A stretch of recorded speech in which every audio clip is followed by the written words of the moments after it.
Oh man, we are live. This thing is so fast. It's like you get in front of your computer, you hit let's go live, and then it happens. Excellent. Well, tonight we're going to be reading of Socrates. Okay, it's going to take a second to reconnect. We are in the prison of Socrates. So Socrates has been sentenced to death. Plato is writing here. So Plato is the author. We're describing I guess, the prison of Socrates. At the end of the Apology, I mean, I was seriously moved. So I was wondering, I was wondering,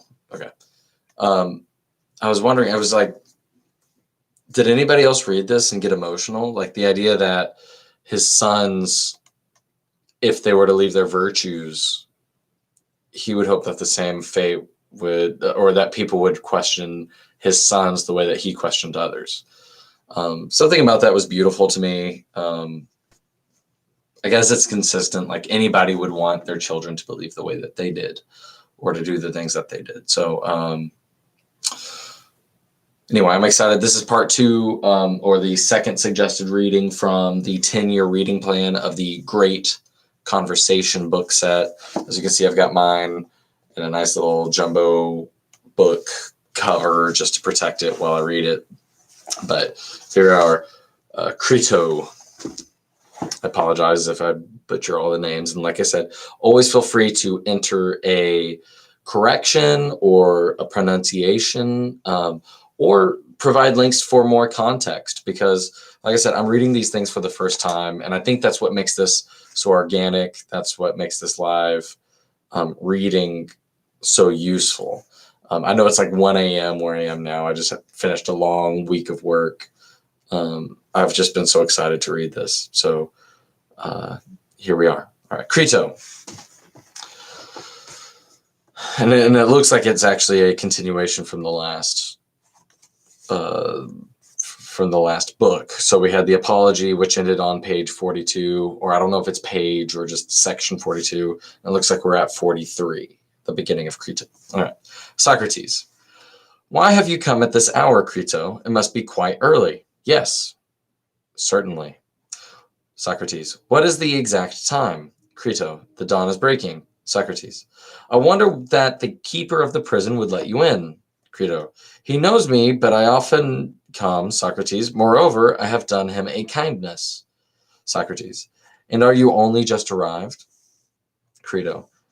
Let's see. I need to come up with 2 voices because this happens, I think, a lot. So Socrates is this voice, and Crito. Maybe I'll do Crito is this voice, or Socrates is this voice, my normal voice, and Crito, the other voice. Let's do it that way. Okay. So Crito. No, I came some time ago. Then why did you sit and say nothing instead of at once awakening me? I should not have liked myself, Socrates, to be in such great trouble and unrest as you are. Indeed, I should not. I have been watching with amazement your peaceful slumbers, and for that reason I did not awake you, because I wished to minimize the pain. I have always thought you to be of a happy disposition, but never did I see anything like the easy, tranquil manner in which you bear this calamity. Why, Crito, when a man has reached my age, he ought not to be repining at the approach of death. And yet other old men find themselves in similar misfortunes, and age does not prevent them from repining. That is true, but you have not told me why you come at this early hour. I come to bring you a message which is sad and painful, not, as I believe, to yourself, but to all of us who are your friends, and saddest of all, to me. What? Has the ship come from Delos, on the arrival of which I am to die? No, the ship has not actually arrived, but she will probably be here today, as persons who have come from Sunium tell me that they have left her there, and therefore tomorrow, Socrates, will be the last day of your life. Very well, Crito, if such is the will of God, I am willing. But my belief is that there will be a delay of a day. Why do you think so? I will tell you. I am to die on the day after the arrival of the ship. Yes, that is what the authorities say. But I do not say that the ship will be here until tomorrow. This I infer from a vision which I had last night, or rather only just now, when you fortunately allowed me to sleep. And what was the nature of this vision? There appeared to me the likeness of a woman, fair and comely, clothed in bright raiment, who called to me and said, O Socrates, the third day hence to fertile Phthia shalt thou go. Okay. The third day hence to fertile Phthia thou shall go. So the third day hence is what the vision predicted to Socrates, that he shall go. Okay. Crito. What a singular dream, Socrates! Exclamation point. There could be no doubt about the meaning, Crito, I think.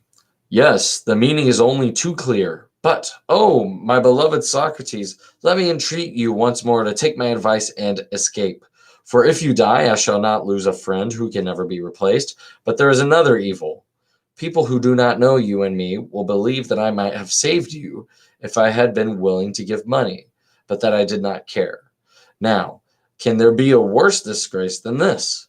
That I should be thought to value money more than the life of a friend. For the many will not be persuaded that I wanted you to escape and that you refused. But why, my dear Crito, should we care about the opinion of the many? Good men, and they are the only persons who are worth considering, will think of these things truly as they occurred. But you see, Socrates, that the opinion of the many must be regarded, for what is now happening shows that they can do the greatest evil to anyone who has lost their good opinion. I only wish it were so, Crito, and that the many could do the greatest evil, for then they would also be able to do the greatest good. And what a fine thing this would be. But in reality, they can do neither, for they cannot make a man either wise or foolish, and whatever they do is the result of chance. Well, I will not dispute with you, but please to tell me, Socrates, whether you are not acting out of regard to me and your other friends. Are you not afraid that if you escape from prison, we may get into trouble with the informers for having stolen you away and lose either the whole or the great part of our property, or that even worse, evil may happen to us?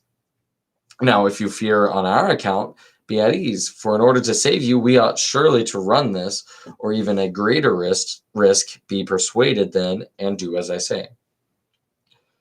Yes, Crito, that is one fear which you mentioned, but by no means the only one.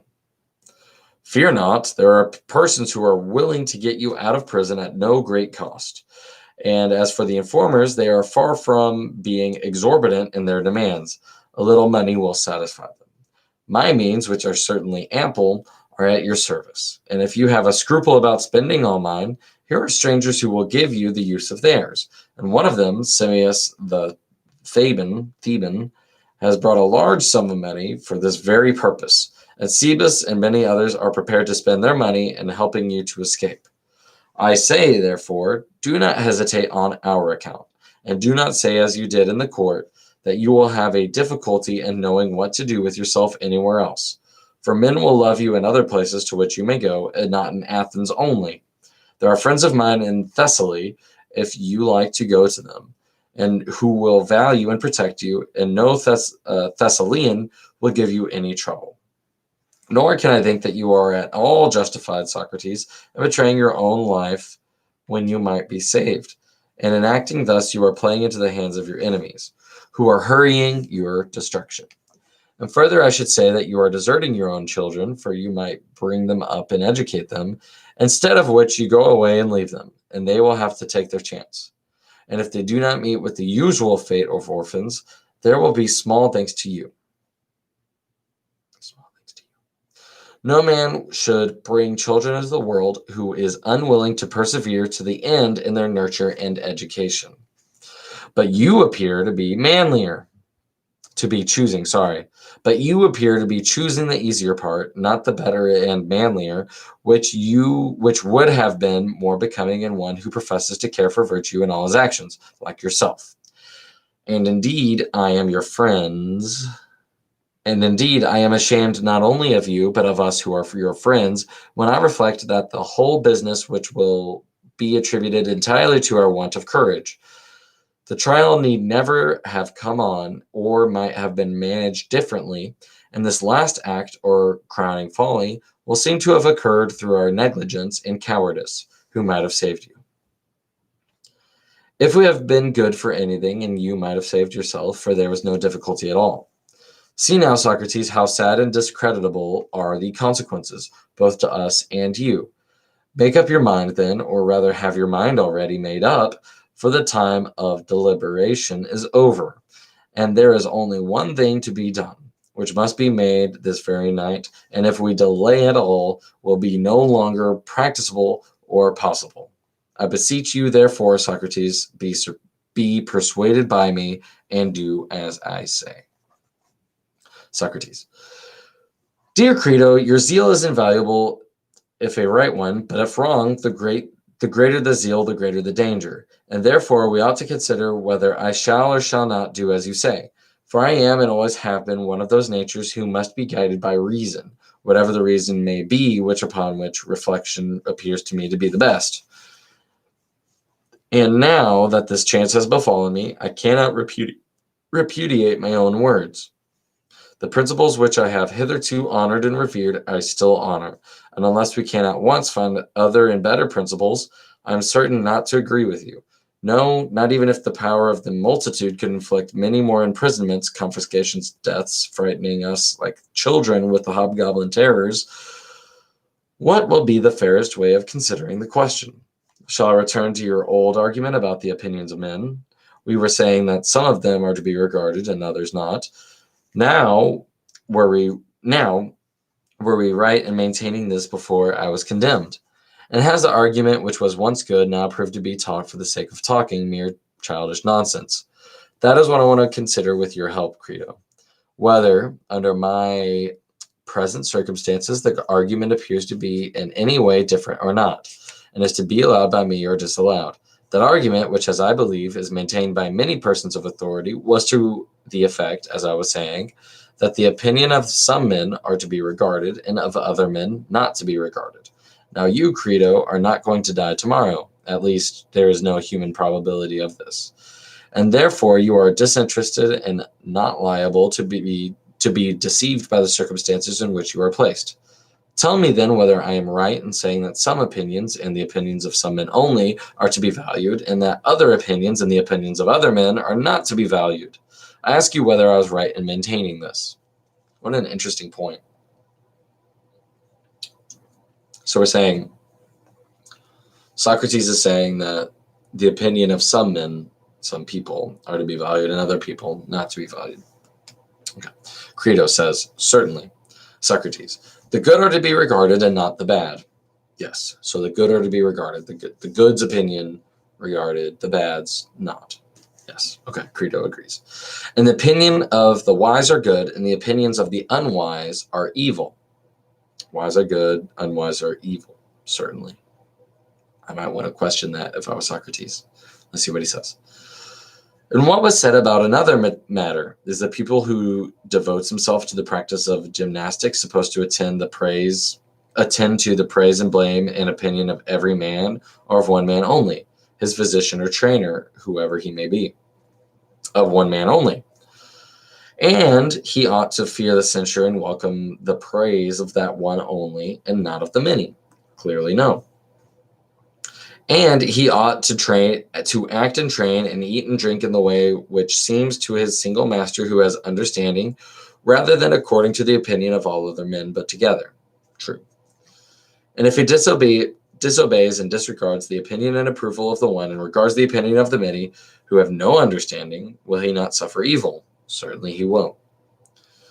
And what will the evil be, whether tending and what affecting in the disobedient person? Clearly affecting the body. That is what is destroyed by the evil. Affecting the body, that is what is destroyed by the evil.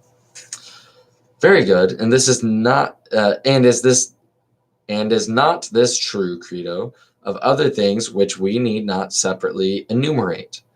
In questions of just and unjust, fair and foul, good and evil, Which are the subjects of our present consultation? Ought we to follow the opinion of the many and to fear them, or the opinion of the one man who has understanding? Ought we not to fear and reverence him more than all the rest of the world? And if we desert him, shall we not destroy and injure that principle in us which may be assumed to be improved by justice and deteriorated by injustice? There is such a principle. Certainly there is, Socrates. Take a parallel instance. If, acting under the advice of those who have no understanding, we destroy that which is improved by health and deteriorated by disease, would life be worth living? And that which has been destroyed is the body. Yes. Could we live having an evil and corrupted body? Certainly not. And will life be worth living if that higher part of man be destroyed, which is improved by justice and depraved by injustice? Do we suppose that principle, whatever it may be in man, which has to do with justice and injustice, to be inferior to the body? Certainly not. More honorable than the body? Far more. Then, my friend, we must not regard what the many say to us, but what he, the one man who has understanding of just and unjust, will say, and what the truth will say. And therefore you begin an error when you advise that we should regard the opinion of the many about just and unjust, good and evil, honorable and dishonorable. Well, some will say, but the many can kill us. Yes, Socrates, that will clearly be the answer. They can kill us if we are considered unjust by the many. And is it true, but still I find with surprise that the old argument is unshaken as ever. Oh, it said, and it is true. Okay, and it is true. And I should like to know whether I may say the same of another proposition, that not life, but a good life is to be chiefly valued. Not life, but a good life is to be chiefly valued. Yes, that remains unshaken. And a good life is equivalent to a just and honorable one. That holds also. Yes, it does. From these premises, I proceed to argue the question whether I ought or ought not to try and escape without the consent of the Athenians. And if I am clearly right in escaping, then I will make the attempt, but if not, I will abstain. The other considerations which you mention of money and loss of character and the duty of educating one's children are, I fear, the only doctrines of the multitude who would be as ready to restore people to life if they were able, as they are to put them back to death, and with as little reason. But now, since the argument has thus far prevailed, the only question which remains to be considered is whether we shall do rightly either in escaping or in suffering others to aid in our escape and paying them in money and thanks, or whether in reality we shall not do rightly, and if the latter, then death or any other calamity which may ensue on my remaining here must not be allowed to enter the calculation. I think you are right, Socrates. How then shall we proceed? Let us consider the matter together, and do you either refute me if you can, and I will be convinced, or else cease, my dear friend, from repeating to me that I ought to escape against the wishes of the Athenians. For I highly value your attempts to persuade me to do so, but I may not be persuaded against my own better judgment. And now please to consider my first position, and try how you can best answer me. I will. Are we to say that we are never intentionally to do wrong, or that in one way we ought, and in another we ought not to do wrong? Or is doing wrong always evil and dishonorable, as I was just now saying? And as has been already acknowledged by us, are all our former admissions which were made within a few days to be thrown away? And have we at our age been earnestly discoursing with one another all our life long, only to discover that we are no better than children? Or, in spite of the opinion of the many, and in spite of consequences, whether better or worse, shall we insist that the truth of what was then said, that injustice is always an evil and dishonor to him who acts unjustly? Shall we say so or not? Yes. Then we must do no wrong? Certainly not.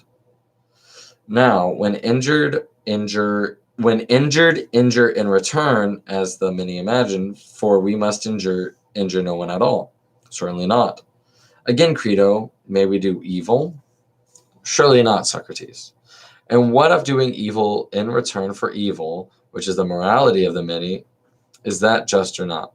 Not just. For doing evil to another is the same as injuring him. Very true.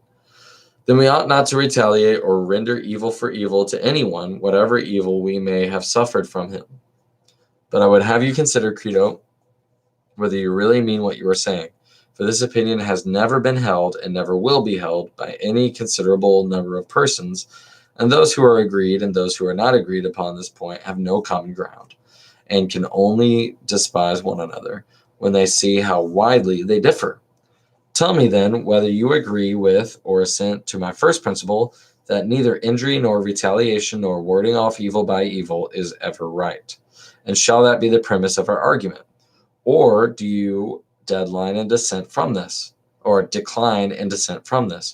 For so I have ever thought and continue to think. But if you are of another opinion, let me hear what you have to say. If, however, you remain of the same mind as formerly, I will proceed to the next step. You may proceed, for I have not changed my mind. Then I will go on to the next point, which may be but in the form of a question. Ought a man to do what he admits to be right, or ought he to betray the right? He ought to do what he thinks is right. But if this is true, what is the application? In leaving the prison against the will of the Athenians, do I wrong any? Or rather, do I not wrong those whom I ought least to wrong? Do I not desert the principles which were acknowledged by us to be just? What do you say? I cannot tell, Socrates, for I do not know. Then consider the matter in this way. Imagine that I am about to play truant. You may call the proceeding by any name which you would like, and the laws and the government come and interrogate me. Tell us, Socrates, they say, what are you about? Are you not going by an act of yours to overturn us, the laws and the whole state, as far as in you lies? Do you imagine that a state can subsist and not be overthrown, in which the decisions of law have no power, but are set aside and trampled upon by individuals? What will our answer, Crito, to these and the like words? Anyone, and especially rhetorician,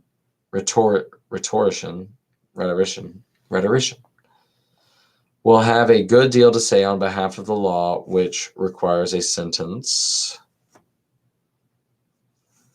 to be carried out. He will argue that this law should not be set aside, and shall we reply, yes, but the state has injured us and given us an unjust sentence. Suppose I say that. Very good, Socrates. Was that our agreement with you, the law would answer, or were you to abide by the sentence of the state? And if I were to express my astonishment at their words, the law would probably add, answer, Socrates, instead of opening your eyes, you are the habit of asking and answering questions. Tell us, what complaint have you to make against us which justifies you in attempting to destroy us and the state? And in the first place, did we not bring you into existence? Your father married your mother by our aid and begat you. Say whether you have any objection to urge against those of us who regulate marriage. None, I should reply, or against those of us who after birth regulate the nurture and education of children, in which you also were trained. Were not the laws which have the charge of education right in commanding your father to train you in music and gymnastics? Right, I should reply. Well then, since you were brought into this world and nurtured and educated by us, can you deny in the first place that you are our child and slave, as your fathers were before you? And if this is true and you are not on equal terms with us, nor can you think that you have a right to do to us what you are doing to you, would you have any right to strike or revile or do any other evil to your father or your master, if you had one, because you have been struck or reviled by him, or received some other evil at his hands? You would not say this? ? And because we think right to destroy you, do you think that you have any right to destroy us in return, and your country as far as you lies? Will you, a professor of true virtue, pretend that you are justified in this? Has a philosopher like you failed to discover that our country is more to be valued and higher and holier far than mother or father or any ancestor, and more to be regarded in the eyes of the gods and of men of understanding? Let's see. Also, to be soothed and gently and reverently entreated when angry, even more than a father, and either to be persuaded, or if not persuaded, to be obeyed. And when we are punished by her, whether with imprisonment or stripes, the punishment is to be endured in silence. And if she leads us to wounds or death in battle, thither we follow as is right. Neither may anyone yield or retreat or leave his rank, but whether in battle or in court of law or in any other place, he must do what his city and his country order him, or he must change their view of what is just. And if he may do no violence to his father or mother, much less may he do violence to his country. What answer shall we make to this, Crito? Do the laws speak truly, or do they not? First of all, thank you, Pasta, for the shout out. Hello. I think I have like maybe one or two people watching. I'm reading Crito for anybody who's just joining us. I've only got about two full pages left, just about. So enjoy. It should only take like 10 minutes. Pasta Mike, thank you for being here. Let's see. Guys, it's like 1:30 a.m. for me, and I've had a long day, but I was just so excited to read this. Good to see you, Oz. Thank you for being here. All right. So, do the laws speak truly, or do they not? Crito said, I think they do. Socrates. Then the laws will say, consider, Socrates, if we are speaking truly, that in your present attempt you are going to do us to do us an injury. For having brought you into the world and nurtured and educated you and given you and every other citizen a share in every good which we have to give, we further proclaim to any Athenian by the liberty which we allow him, that if he does not like us when he has become of age and has seen the ways of the city and made our acquaintance, he may go where he pleases and take his goods with him. None of us laws will forbid him or interfere with him. Anyone who does not like us in the city and who wants to emigrate, so not immigrate, not like immigration to the United States, but emigrate to like Mexico or something, emigrate to a colony or to any other city, may go where he likes, retaining his property. But he who has experience of the manner in which we order justice and administer the state, and still remains, has entered into an implied contract that he will do as we command him. And he who disobeys us is, as we maintain, thrice wrong. First, because in disobeying us, he is disobeying his parents. Secondly, because we are the authors of his education. Thirdly, because he has made an agreement with us that he will duly obey our commands.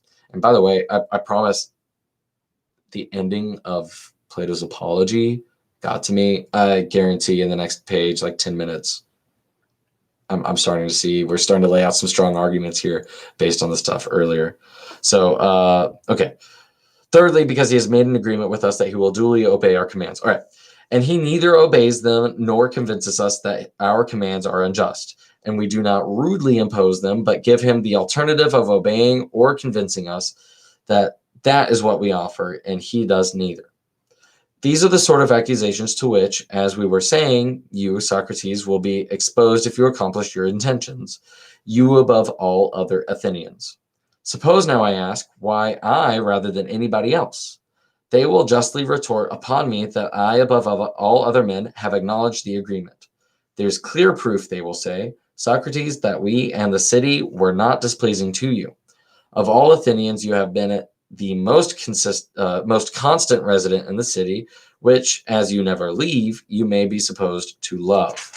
For you never went out of the city either to see the games, except once when you went to the Isthmus, or to any other place, unless when you were on the military service, nor did you travel as other men do. Nor had you any curiosity to know other states or their laws. Your affections did not go beyond us in our state. We were your special favorites, and you acquiesced in our government of you. And here in this city, you begat your children, which is a proof of your satisfaction. Moreover, you might, in the course of the trial, if you had liked, have fixed the penalty at banishment. The state which refuses to let you go now would have let you go then. But you pretended that you preferred death to exile, and that you were not willing to die. And that you are not unwilling to die. All true. Please read the apology or look at the other video. He was not unwilling to die. He was willing to die. He saw good in both possibilities. Anyway, moving on. And now you have forgotten these fine sentiments and paid no respect to us, the laws, of whom you are the destroyer, and are doing what only a miserable slave would do, running away and turning your back upon the compacts and agreements which you made as a citizen. And first of all, answer this very question. Are we right in saying that you agreed to be governed according to us in deed and not in word only? Is that true or not? How shall we answer, Crito? May we not assent? We cannot help it, Socrates. And then they will not say, you, Socrates, who are breaking the covenants and agreements which you made with us at your leisure, not in any haste or under any compulsion or deception, but after you have had 70 years to think about them, during which time you were at liberty to leave the city, if you were not to your mind or of your covenants, appeared to you to be unfair. You had your chance and might have gone either to Lacedaemon or Crete, both which states are often praised by you for their good government, or to some other Hellenic or foreign state. Whereas you, above all other Athenians, seem to be so fond of the state, or in other words, of us her laws, and who would care about a state which has no laws, that you never stirred out of her. The halt, the blind, the maimed were not more stationary in her than you were. And now you run away and forsake your agreements. Not so, Socrates. If you will take our advice, do not make yourself ridiculous by escaping out of the city. Not quite Bible verses with Ben. What's up, Jeff? No, this is just out of Crito. Maybe I'll use something out of the Apologies on Sunday. Maybe. I haven't decided yet. Check out my TikTok at ben.g.se, I think is my TikTok, or underscore. All right. For just consider, if you transgress and err in this sort of way, what good will you do either to yourself or to your friends? That your friends will be driven into exile and deprived of citizenship, or will lose their property, is tolerably certain. And you yourself, if you fly to one of the neighboring cities, as for example Thebes or Megara, both of which are well governed, will come to them as an enemy, Socrates, and their government will be against you, and all patriotic citizens will cast an evil eye upon you as a subverter of the laws, and you will confirm in the minds of the judges the justice of their own condemnation of you. For he who is a corrupter of the laws is more than likely to be a corrupter of the young and foolish portion of mankind. Will you then flee from well-ordered cities and virtuous men? And is existence worth having on these terms? Or will you go to them without shame and talk to them, Socrates? And what will you say to them? What will you say here about virtue and justice and institutions and laws being the best things among men? Would that be decent of you? Surely not.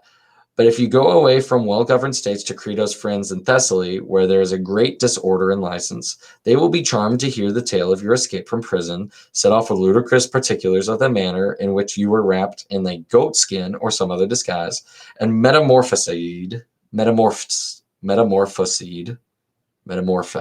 I don't know what the common modern word or version of that word is, metamorphosized, as the manner is of runaways.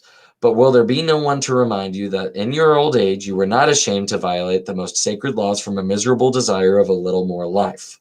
Perhaps not, if you keep them in good temper. But if they are out of temper, you will hear many degrading things, you will live, but how? As the flatterer of all men and the servant of all men, and doing what? Eating and drinking in Thessaly, having gone abroad in order that you may get a dinner. And where will you be? And where will be your fine sentiments about justice and virtue? Say that you wish to live for the sake of your children. You want to bring them up and educate them. Will you take them into Thessaly and deprive them of Athenian citizenship? Is this the benefit which you will confer upon them? Or are you under the impression that they will be better and cared for and educated here if you are still alive, although absent from them, for your friends will take care of them?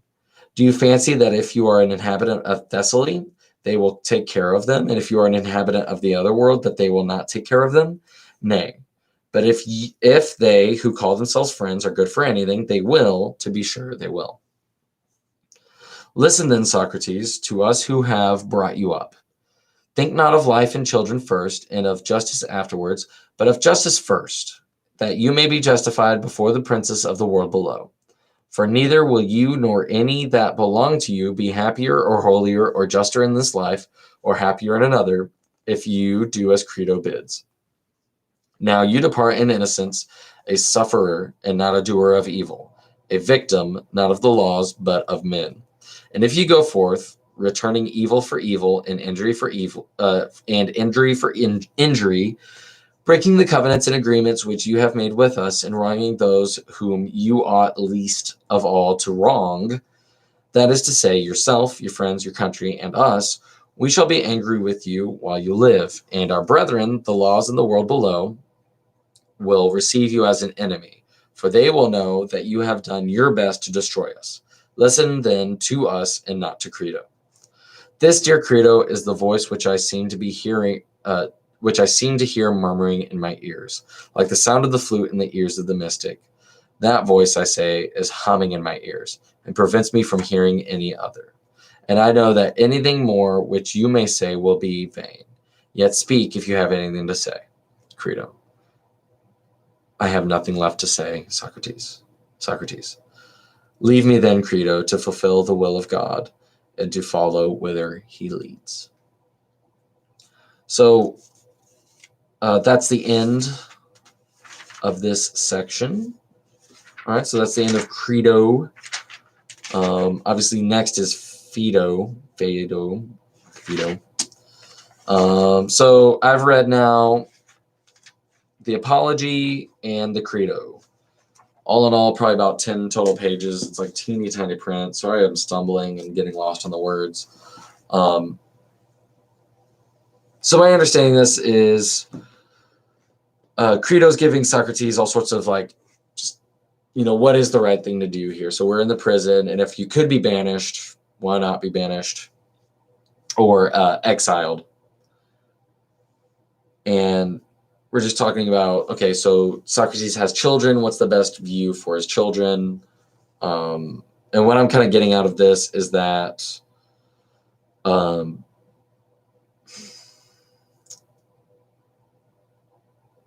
Crito wants Socrates to live, and Socrates is defending, kind of using his method of questioning. He's saying,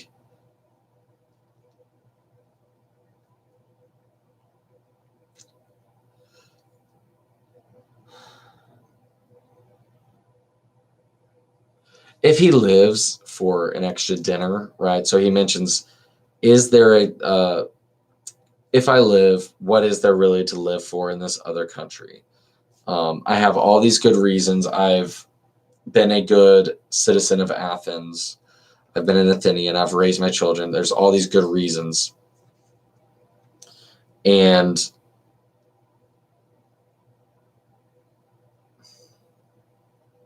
it doesn't make any sense to him that he would leave Athens at that point. I'm hoping to do a little bit more research, understanding kind of what the philosophical implications of this section are. I was a little bit more moved by the Apology of Socrates, just talking about, his children and having his children, defending his children's beliefs, or if his children venture away from virtue, bringing them back in through the method of corrupting the youth, as he was accused of. So I think Socrates here is really defending the virtuousness or the virtue of dying in this way, and that what he has to live for is not really worth living for. So I'm going to look into this a little bit more. I'm excited about it. The next reading that I have, if you're not familiar, or if you obviously not very many people watch the very first one, I'm reading the Great Conversations set. And I'm trying to read in this order of like the 10 years of suggested readings. Up next is Aristophanes, The Clouds, and Lysistrata. I have never heard of these in my entire life. So I'm excited to be reading those. Just so you know, after that, so from that, I've got about 20 pages, 20 or 30 pages from Aristophanes, and then I go straight into Plato's Republic, books 1 and 2, all the way through. That's about another 30 pages. Then I've got a bunch of Aristotle. In any case, I'm excited to be reading all of these books. These are like the great books. These are the books that have formed the Western tradition and that a well-educated man should understand or have read. So I'm not pretending to understand it all right now, but I'm happy to have read it and been able to say, yes, I've read it. Let me try to incorporate some new information with this current information. And my understanding of these books and this suggested reading is that, okay, now I've read some Plato, Aristophanes is actually going back in time. Then we're going to continue with Plato, then into Aristotle, who comes next, I believe, like later. Correct. Yeah. So Aristotle comes after Plato. And so we're kind of reading part 2 of that conversation. And every little bit that I read is moving forward through time, through this first year. And then the second year will restart and kind of move forward through time again in a scaffolded way. So thank you guys. I know I've got like one person watching or whatever, but I got Pasta Mike, Jeff, Oz in the comments. Thank you guys for being here, showing support, showing the love. Love to the Tart guys, tart.live, TART.live. That's the Atheist Roundtable. I'm excited to be debating evolution on Sunday with Adam Rich from TikTok. I should get some sleep and make sure that I'm doing some last little bits of research. I think tomorrow I'm going to be writing a kind of a top-down, I'm anticipating the question, why do you think evolution happened? I want to be able to give a clear 10-minute answer to that. Should be pretty easy. I've already got a lot of ideas floating around my head, but for me, the idea is that I just write it out in 10 minutes. I'm going to be able to give that on Sunday afternoon, and then I'll be pretty well. I'm already pretty well equipped to have a conversation. I just haven't had to clearly lay it out in 10 minutes on my own. Usually for these kinds of things, I'm like, here's a YouTube video, here's something else. But that'll be exciting. That's on Sunday,